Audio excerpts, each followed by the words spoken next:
Chris Janson's Drunk Girl preaches treating women right, especially when they're not at their best. It's a message that's right on point, but that's not what he intended. I don't even think about those things when I write songs. Scooter Caruso and Tom Douglas co-wrote Drunk Girl with Janson. All three men have daughters, and once Douglas introduced the idea, it all came pouring out, literally. It was hard to not cry, to be honest with you. It was just an emotional thing. I mean, from little parts in the song, like cover charge stamps, hands looking like a rainbow. I mean, this is real stuff. I mean, this is stuff that you can catch if you go downtown tonight. Like, you'll see it. Parts that were oddly connecting with me on a personal note was like through the paper thin walls, you can hear your neighbor's cigarette cough, like those kind of things. Like, I mean, I don't know very many people who haven't lived in a single apartment before, you know, coming up through the ranks of life. And I have several.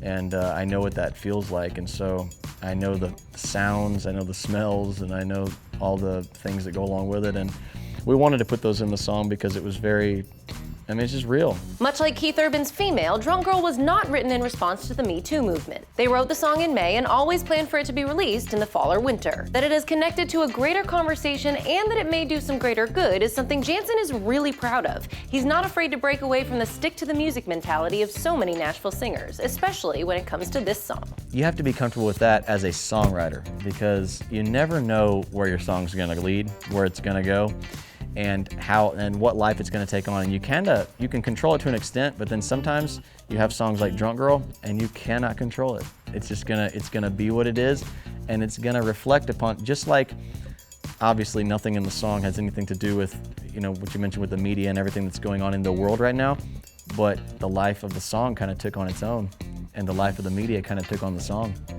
And when you put two and two together, there's nothing I can do about that. There's nothing that any of my writers can do about it, and there's nothing that no one can do about it. One final note about Drunk Girl, he wanted to give it away. Yeah, Janson had this song earmarked to pitch to Tim McGraw, but his wife Kelly brought it up during a record label meeting, and everyone went bananas like Gwen Stefani in 2004.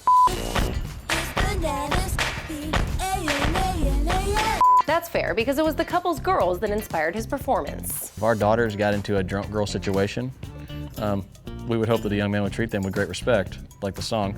And we would hope that our boys would treat a girl like that too, so it's a two-way street. Thanks for watching, you guys. You can catch Chris out on the road on the Everybody Tour and on his episode of Last Question. Click it. You know you wanna.